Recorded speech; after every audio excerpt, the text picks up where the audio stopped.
Welcome to the WordyGirl Entertainment Podcast. I am your writer-in-chief, Rosalind Jackson. I am a lover of words, and that love led me to a passion for writing. And what's the next best thing to writing? Talking about writing. So kick back and join me for mind-blowing chats about writing, covering everything from screenplays to novels to poetry, from nonfiction books to songwriting, and much more. What is up, my word nerds? I hope everybody is doing well today. I have a special episode for you today. This one is based on my script consulting services. I have a service called Pick My Brain, and it's a one-on-one Zoom call where my client has questions about the entertainment industry. And that could be anything like, how do I submit my script to a production company or a network or a studio? Or how do I write a log line? Well, we don't really get into how you write log lines. That's a different service. But if they have just like a brief general question about log lines, they can ask that. They can ask like a general question about how do you write a synopsis? What goes in a one sheet? What goes in a pitch deck? Brief questions like that. So the service is a 60-minute call over Zoom, and we go through whatever questions you may have. I think you guys will like this episode. I grabbed one of the questions from the call and turned it into a podcast. So sit back and enjoy and sign up. Sign up for the service. You need it. And also, while we're at it, don't forget to visit my website, WordyGirlENT.com, where you can get merchandise. I have t-shirts, I have notebooks, I have laptop covers and iPad covers, mugs. What else do I have? Just go on there and look. You'll see what I have, some goodies.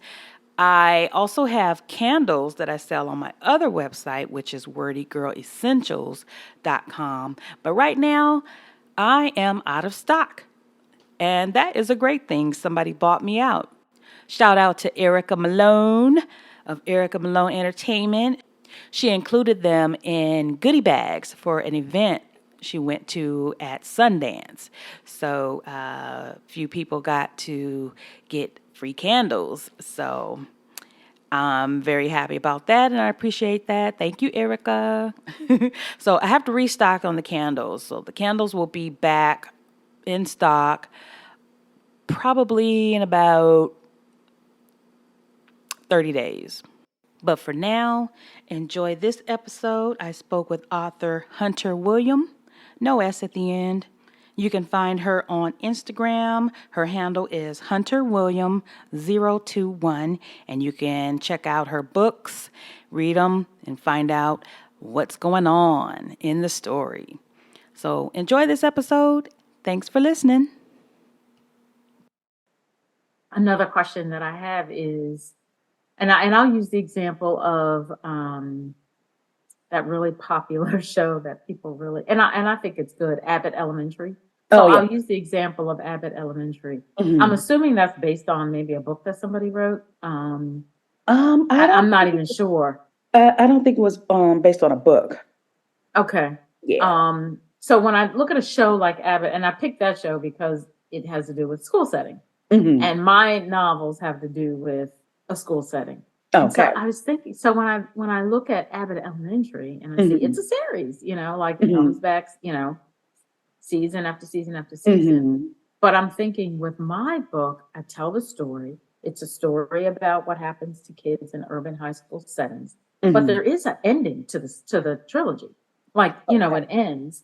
But I feel that because the subject matter is around something that's ongoing, which is kids' experiences in school, that could be turned into a series. Yes. But the writing would have to continue. Mm-hmm. Like, it's just where my story is in my books. But if I wanted it to be a series, obviously the story would have to continue. Is that what a writer's room would do. Yes, and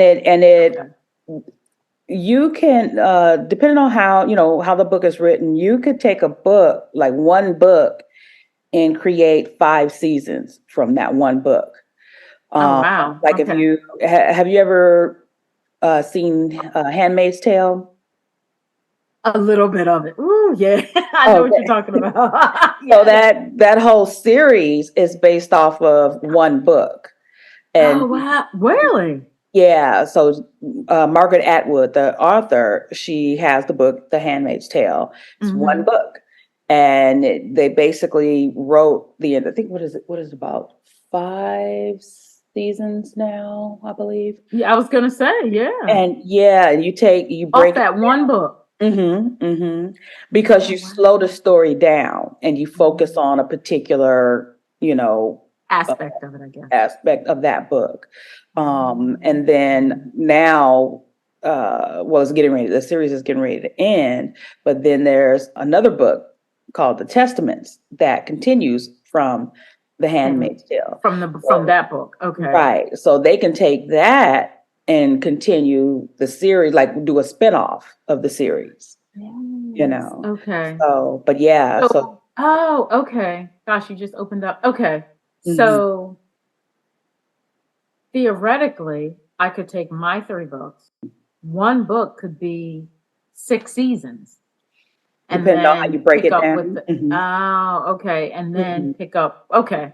And is that something that a production company or a network would decide? Like, I think Handmaid's Tale's on Hulu. So is it Hulu that says, you know what, we're going to take this book and make it over a number of seasons? Well, not necessarily, because you as the writer, you come in with how you want this story to be told. So so it's kind of like your idea to decide how you want the story to unfold. And so you kind of make that decision before you start writing the script. So you kind of have to, have an idea of how you want it told. It could change. Like say if you just wanted to do it as, let's say a limited series, let's do 4 episodes of this. And you take it out into the marketplace, so you get a network interested. They may say, we want to do this as a full series. And then you would go back and start you would rewrite the script accordingly. At that point, they would probably bring in start up a writer's room, because you got to do all these extra scripts. So you got to expand the storyline, and that way you need to have, other writers, and you guys are developing off of that idea. Right. So, I would say start with how you want to see it, make that decision and then go from there.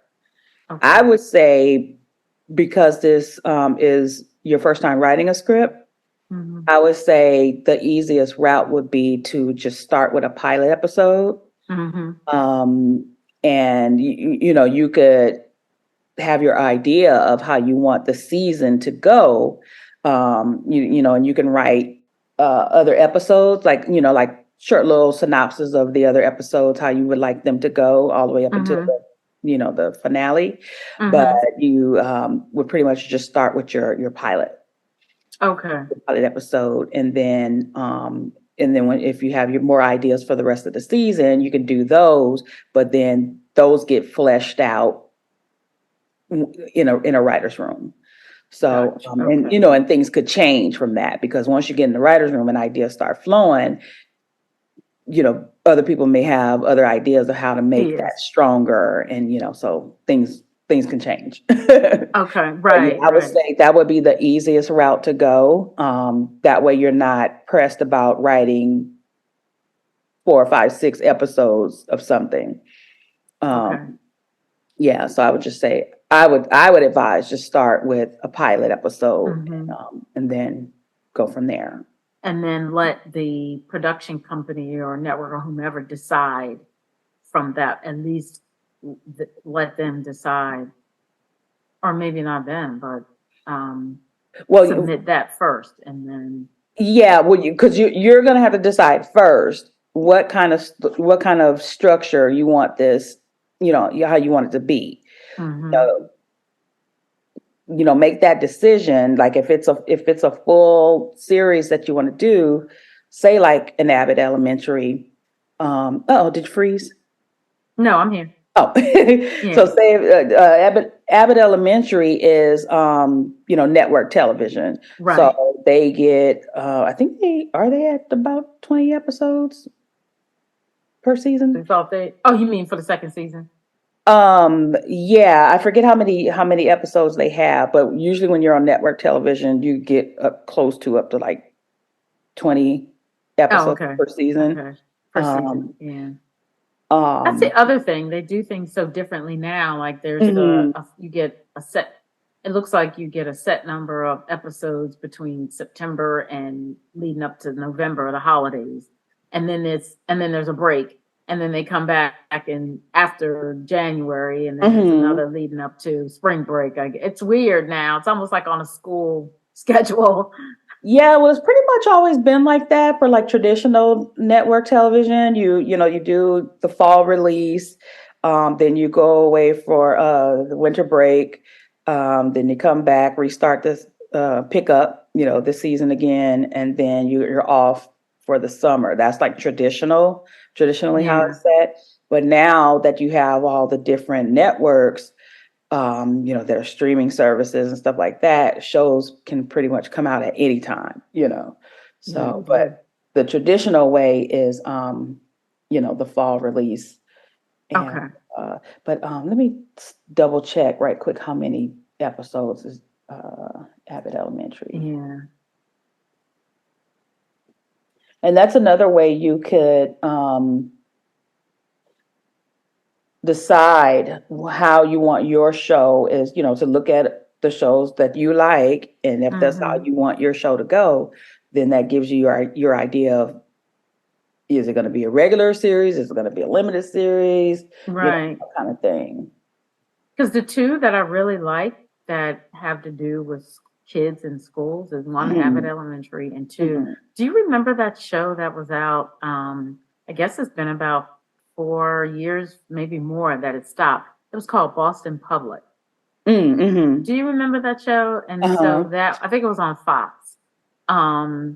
But that was a series, and that show resonates probably the closest, that and like a 90210 kind of show resonates the closest to what my project is. Okay. Let me see. And those were all series. Yes. Yeah. So looks like the first season of Abbott Elementary was 13 episodes. And these days they generally don't order all 22 episodes because they don't know how it's going to go. But say like something like a Grey's Anatomy, you have like 20 episodes per season. I wonder if it was 20 when it started out though. For Grey's Anatomy? Yeah. I think it was, because that was like a long time ago, and it was, okay, here we go. So yeah, here we go. Okay, so for the second season for Abbott Elementary, they have 22 episodes. Okay. Yeah. So the first season was 13. That was so they can get a sense of see how it's going to go. How it's going to go. They didn't want to commit to a full 22 episodes in case it didn't do well, Right. But did well, and so they renewed it, and they're like, okay, we want, a full season. So yeah. But yeah, it's it's up to you to make that initial decision what kind of show you want. Okay. And you go from there. Okay. That's what they were asking. They were, and that was the exact question. Do you want this for a pilot? Do you want more? And I thought that's a really good question. That's the answer too. Now, do you see this as is it a comedy or is it a drama? Oh, it's a drama. Drama. Okay. So you're pretty much looking at 1 hour drama. Yeah. Because typically dramas are 1 hour unless you do something like Atlanta, where it's a half hour. But that is seen more as a dramedy. But these days you can pretty much do any format you want. So the doors are open on how you can, format these shows. Okay. But in the traditional sense, dramas are 1 hour. Okay, that's what I thought. So I would say for my project, it's a combination of Boston Public meets Law and Order. Okay, yeah. Because it's a murder mystery. Okay. So there's that piece, that component that's added to the story, all wrapped around these young people in the urban high school. What happens to kids in an urban high school setting, which you could really go to any Oakland, California, Miami, Florida, Philadelphia, and go to the school district in those cities, and there would be some real common themes. No matter, where you go in this country, because it all is revolved around the education system in this country and how how there are so many inequities, right? And so that's really what the story revolves around. So I feel like, that could be a series. And I think that almost all of us, if you grew up in America and went to, or were educated in the American education system, you're going to resonate with at least one component of the series. Right. Like, oh yeah, that either happened to me, it happened to my brother, it happened to my best friend, it happened to, So that's how I see it. And I do see it as now that I'm understanding more of how to present it, I do see it as a regular series. Okay. I do see it as a regular series. Yeah. So in that case, you would just, focus on doing a pilot episode. Okay. And then, like I said, you can sketch out how you see the season going, with, overall ideas for each episode. I would go that route. Okay. Okay. Thanks for taking the time to tune in to the WordyGirl Entertainment Podcast. Don't forget to check out my blog at www.wordygirlent.com. That's WordyGirlent.com. You can also find me on Instagram and Twitter at WordyGirlEnt, and on Facebook at www.facebook.com/WordyGirlEnt. And always remember, it all begins with a single word. So what are you waiting for? Go write.